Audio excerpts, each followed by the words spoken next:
We acknowledge the traditional owners of country throughout Australia and recognise their continuing connection to land, waters and culture. We pay our respects to their elders past, present and emerging. Welcome to This Song Is Yours, the podcast where we celebrate songwriting, dive deep into the creative process, and chat with some of the most exciting musical artists making music today. I'm your host, Simon Fink, and as always, thank you for joining us. Our guests today on the podcast are Australia's favourite indie darlings, it's Ballpark Music. Over the past decade, they've solidified themselves as one of Australia's most influential indie bands, earning ARIA, and APRA Award nominations and becoming Triple J favourites ever since their debut album, Happiness and Surrounding Suburbs, dropped in 2011. Today, Ballpark Music return with their 8th studio record, titled Like Love. It's a sonic evolution for the band, exploring more folk and singer-songwriter influences while still maintaining that signature Ballpark charm that we all know and love. In today's episode, we're welcoming back frontman Sam Cromack to the podcast to chat about Like Love and the creative shifts behind this new record. We discuss the band's musical flexibility, how it's both a blessing and at times a challenge, and we also dive into Sam's songwriting process and how he approaches crafting new material. Now, we want to say a huge thank you to Jerry for her help with today's episode.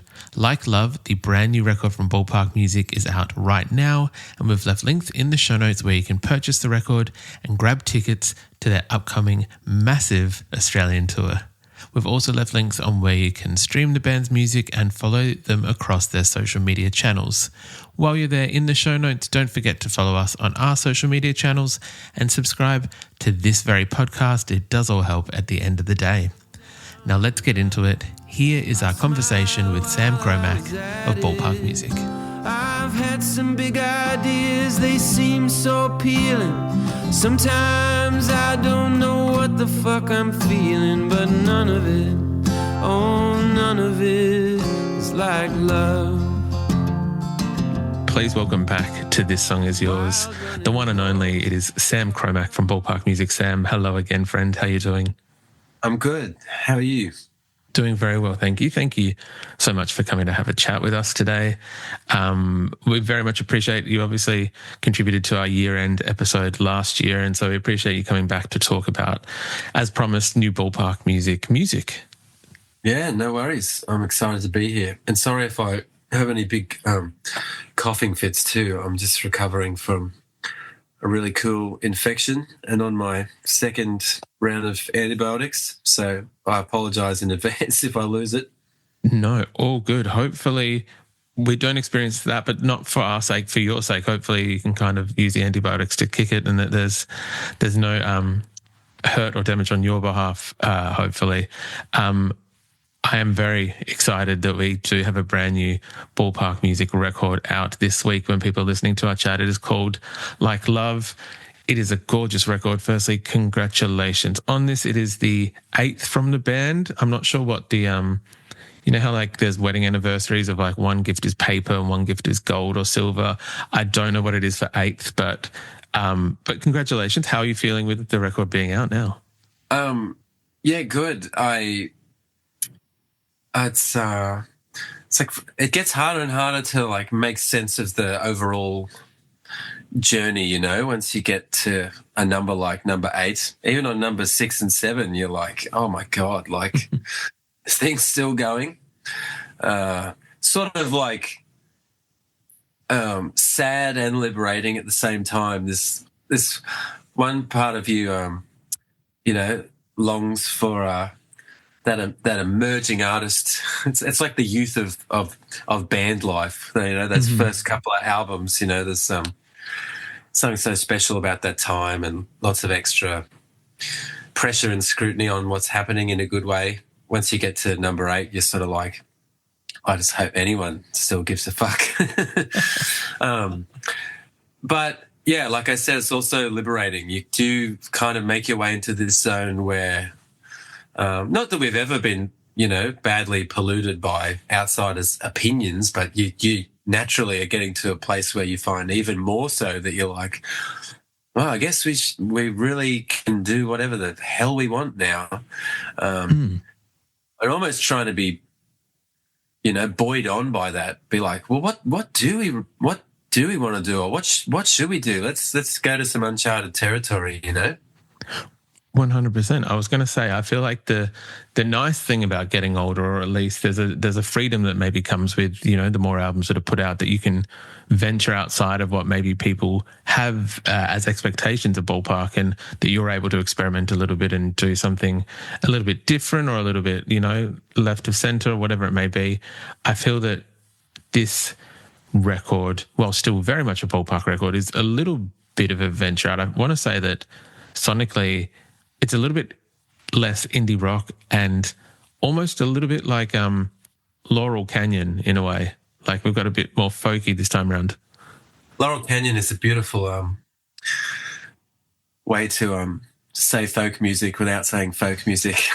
I'll have to take that one on board. But no, you're absolutely right. I mean, yes, so that's 100%. We were definitely thinking, let's make a beautiful record. Let's take the energy levels that we've become known for and really pull them back, because probably the biggest theme in making this new music and some other new music, which we've sort of been dabbling with, but that's a story for another day, was to get out of our comfort zone and deliberately find ourselves working on songs or recordings where we're a bit like, don't know exactly what's supposed to happen here. Stripping right down to, some of the songs on the record are very much folk songs, just an acoustic guitar and a vocal sort of thing, just deliberately trying to go to places where we're like, wow, not really sure what you do when you get here. At album number 8, we're massively craving being in a new place. Out of curiosity, is there ever a conversation or a meeting of the different avenues that you can take? Was it that the folky side was one option? Was there possibly like a metal version of the 8th record? Was there maybe Ballpark Music's foray into electronica or hip hop somewhere in an alternate universe?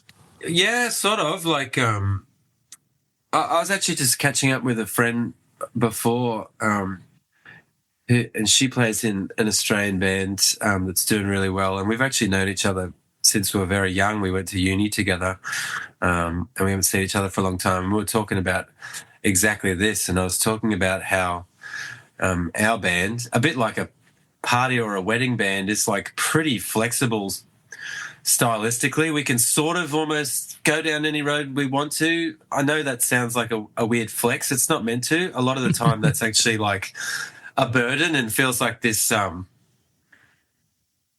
some like lack of identity. It's like you don't know who you are. Like you can kind of just like imitate a bunch of things. And when we're making music, it's kind of been a problem in the past almost. It's sort of like, well, what do we want to do? What road do we want to go down? I can't possibly choose. However, doing this, pretty, as you said, Laurel Canyon-y sort of thing has been a consistent interest for us that we've only really touched on across our discography. There's a song here and there that might be a little bit like that. And I think almost since day one, the 5 of us has sort of been like, that's a record we will definitely do one day, is we'll fully go into that zone. And that's what we did. And we wanted it to be, we just really wanted to, for it to be lush and beautiful. So we wanted to not produce it ourselves. We wanted to go to, the most proper kind of recording studio we've ever been to, and have a producer that's not me or anyone else in the group, and have a real emphasis on kind of quality. I guess really one of the words we were using a lot too is classic, just really aiming for a kind of a classic record where we put a lot of pressure on the songwriting. The songwriting had to be doing the heavy lifting. And then instead of trying to be fuzzy or weird or innovative or quirky, we were like, no, let's go classic. Let's make the recordings clear and beautiful and kind of like we wanted to shoot straight, Mm-hmm. With Ballpark Music obviously being an absolute fan favourite for having some of those different tendencies throughout their music. I'm curious, were there points where, as you just said, trying to be a straight shooter, that you almost had to, you found, what's the word? Almost like a reflex in that you would try to do something a little bit weirder and you have to kind of wrangle it back in or put those parameters back up to kind of keep it to what you wanted for this project? Definitely. That's like a really, astute observation. And again, that was kind of where we wanted to find ourselves a bit after doing so many records with essentially the same goal.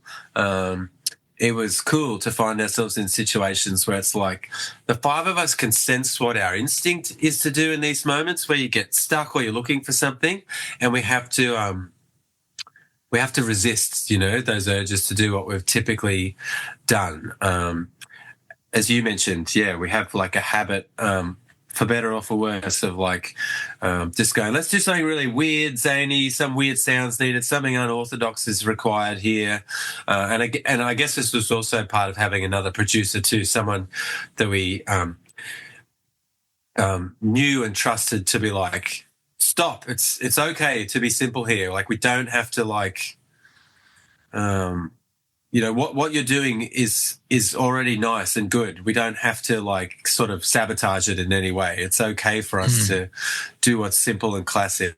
And sometimes that was like intimidating, because I guess we just haven't gone down that road before. So it was nice to do it and to have someone there kind of cheering you on, being like, this is all right. You guys sound good when you do this.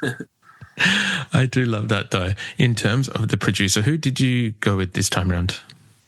So we did the new record with Matt Redlick, who's this is the fourth album he's recorded for us. He did our first two albums, and he did Every Night the Same Dream, which is our fourth album. And so we were returning to a familiar face. And even though we're in the mood to have an external producer, I don't think we were in the mood to like take a chance on something that was completely foreign. I think we wanted to return to something kind of familiar. And I think Matt's always been a really talented producer, but over the course of his career as a producer, I feel like he's just become a specialist in like beautiful music. Like, we used it, and he used the term too, ASMR, to even describe his recording style. Like, there's just such a exquisite, sort of clear, warm, sophisticated quality to everything he's done, and increasingly so. So we were like, he's the guy. Like, we know him, we love him, we know there's going to be a working relationship there. Plus, his style has evolved into like exactly what we're in the mood for. I think that's almost probably the best outcome that you can have in terms of, as you've said, it's someone you've worked with before, so there's a comfort level there that is understood by the band, but it's also someone external from the band that can still help you achieve that goal without what's the word, having to almost self-impose those boundaries or rulings that you want to make almost to get the achieved outcome. That's it. I felt like we had already strived enough with the songs we were writing, and by, leaving Brisbane for a couple of weeks away from our homes and families and working in a different studio, maybe in the grand scheme of things, we are somewhat risk averse compared to other artists. Who knows? But I felt like we'd already made enough little steps towards something that was going to feel different. I just think, the prospect of then having to find a working relationship immediately with someone that you don't know is just like, just not in the mood for that. Like, we had 10 days to record 10 songs. We don't need to like discover how to be friends with someone at the same time. I think that is completely justified and very, very fair. The record has turned out beautifully. I think a word that you just used then was warm, which I think is a almost perfect way to encapsulate what this record does sound like. There is still very much elements of ballpark throughout it, but it is a very warm record. I was wondering if you might indulge us a little bit. I really loved the track Nork, which I'm making the assumption that it stands for No One Really Knows, but I will gladly be corrected if I am wrong. No, you're perfectly right. that's that opening line of the song, like many songs, is where it began. I actually started writing that song in the shower at Dean's house when me and my wife and daughter went to stay there during the last big flood in Brisbane, which was in 2022. We lived in a badly flood-affected suburb, and our house was okay, but we still lost power where we lived, and we were sort of like on a little island surrounded by water, and living without power with our young daughter in the middle of summer was just proving too hard. So we made the journey to Dean's house. That's normally about a 20-minute drive, and it took us like an hour and a half with all the like blocked roads and congested traffic. And just having a little moment to myself, standing in the shower, when I often write songs in the shower these days.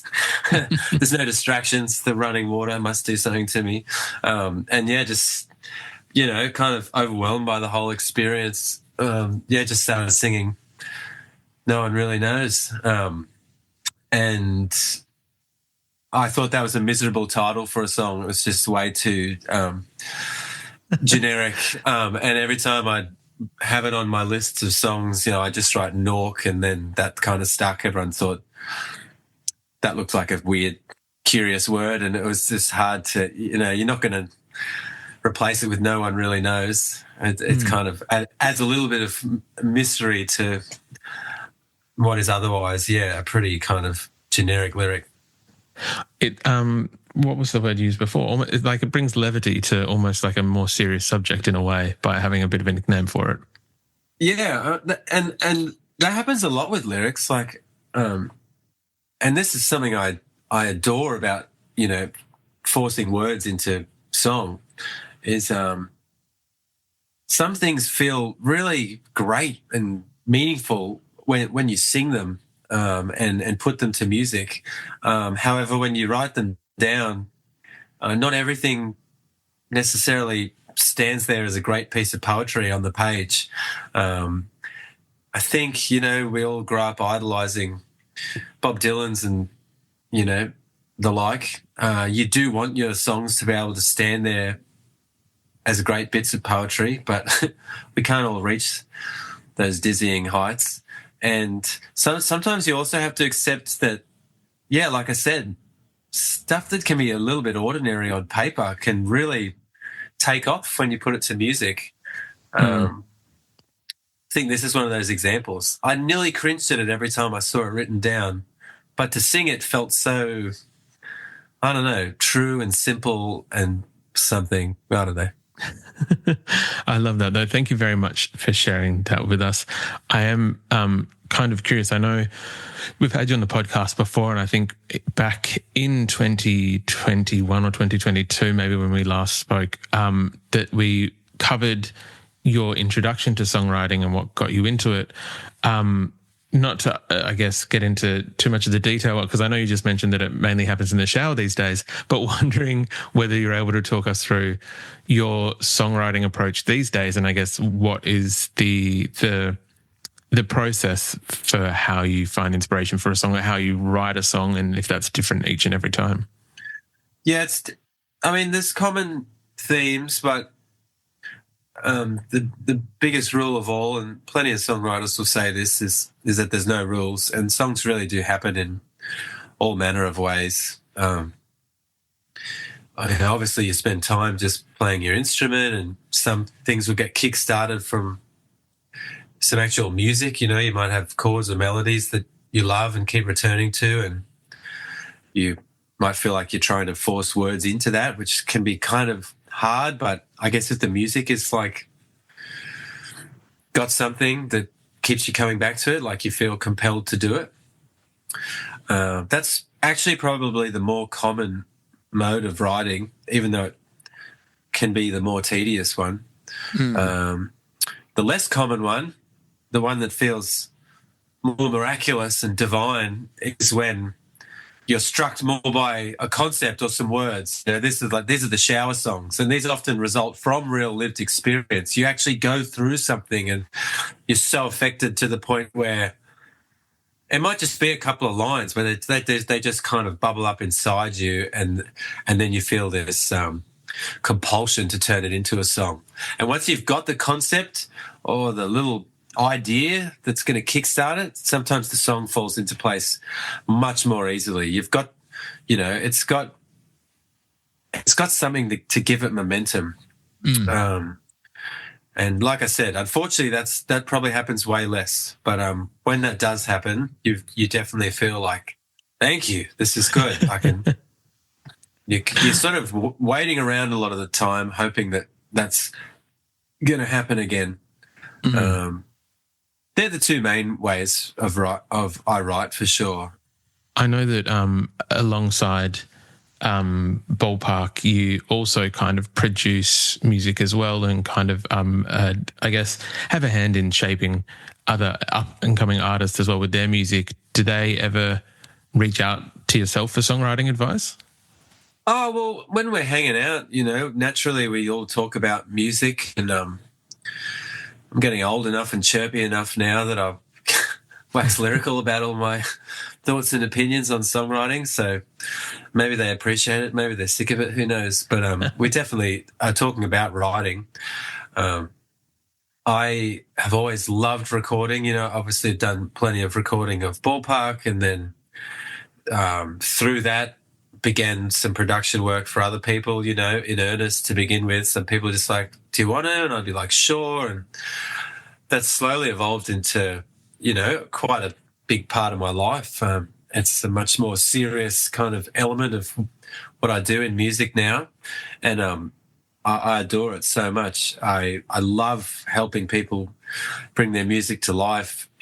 I've never been much for co-writing, but this feels like what I do instead of co-writing. While it's not specifically co-writing, it's still this collaborative effort to bring their ideas to life, because I think I'm a real believer in individual writers. I'm not saying people can't write a good song as a duo or as a collaboration, but I love seeing a writer or a writer with their band, like, bring their ideas to life. That's what I want to facilitate, and I adore doing it so much. And I find these days I'm learning so much from the artists I'm working with, who are almost always younger than me. So I love their songs. I love kind of observing their writing methods. I love them telling me about the artists that they're listening to.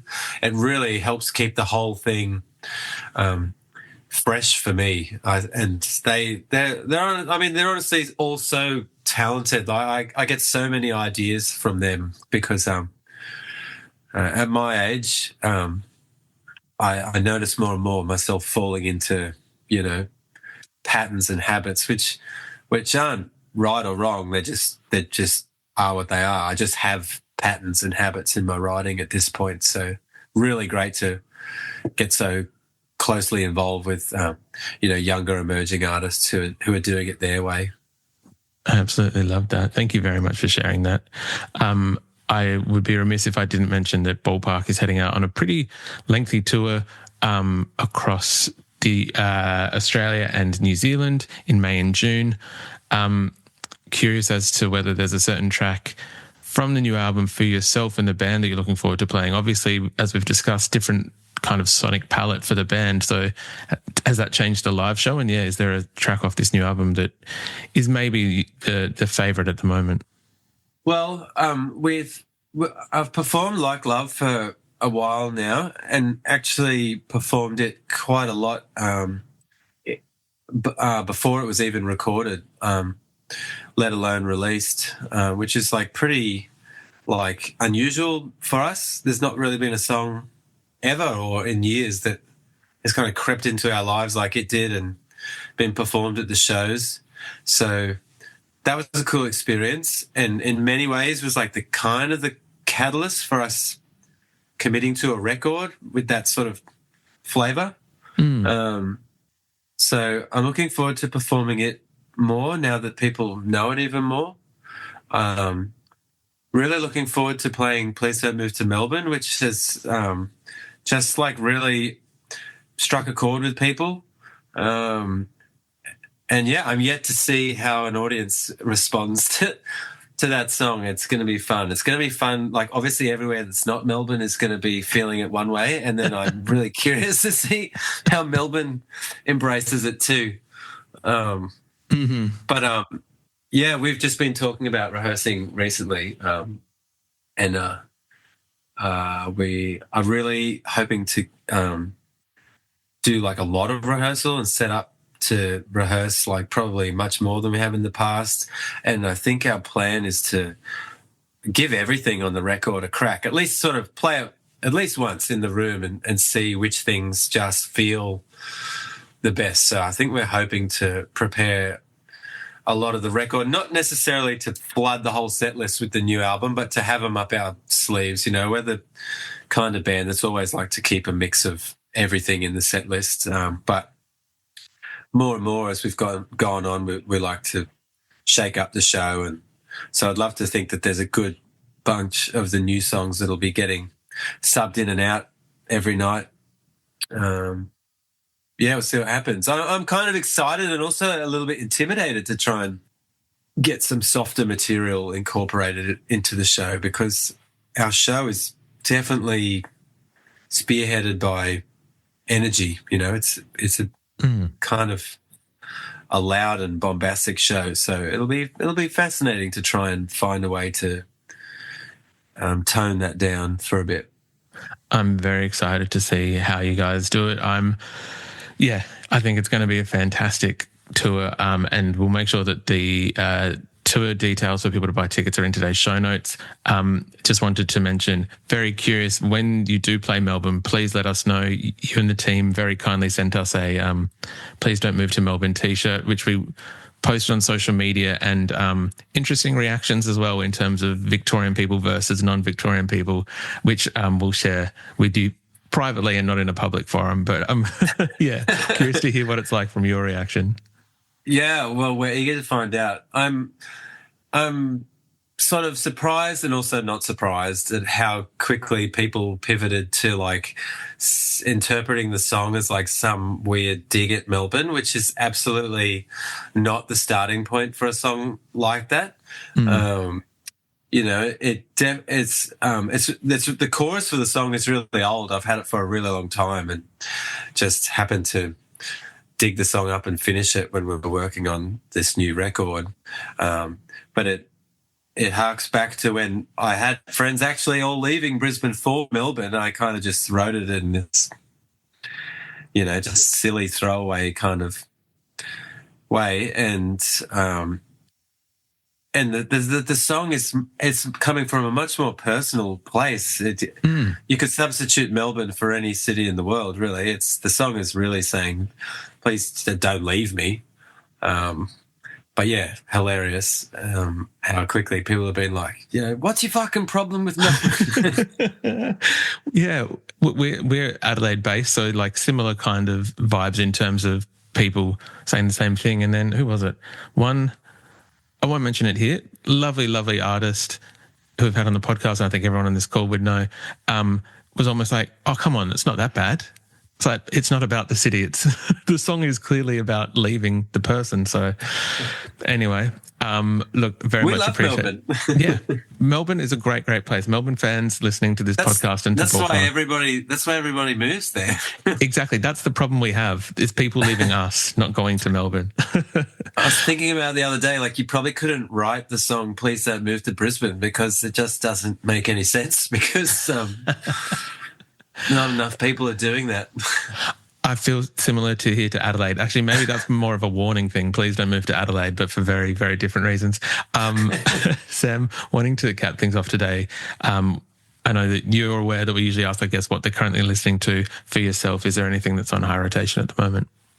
Apart from a lot of podcasts covering just the absolute shit show that the world is in at the moment, I'm fairly addicted to American politics. That's massively eating into my music listening opportunities. But Spotify the other day randomly threw up to me a song from the new Father John Misty album, and I hadn't listened to him for years. I always liked him, but you know, it's like you just kind of forget about artists you like or stop following what they're doing. But yeah, his new album, which has a very hard to remember name, it's like Mahash Marana or something. Yeah, I'm not going to attempt it. You are much better than it's really cool. Yeah, I'm really enjoying it. He's a talented artist that's got a captivating writing style and pretty diverse bunch of songs that have kept me pretty focused. So yeah, I've been rinsing that album. Fantastic choice. Great songwriter, Father John Misty. Similar to yourself, Mr. Sam Cromack from Ballpark Music, fantastic songwriter. Thank you. Of course. Sam, thank you very much for coming to chat about the brand new Ballpark Music record. It is out right now. It's called Like Love, and we'll make sure there are links for people to purchase it and catch on to it in the show notes. But once again, as always, welcome back anytime, but thank you very much for coming to chat. My pleasure. Thank you.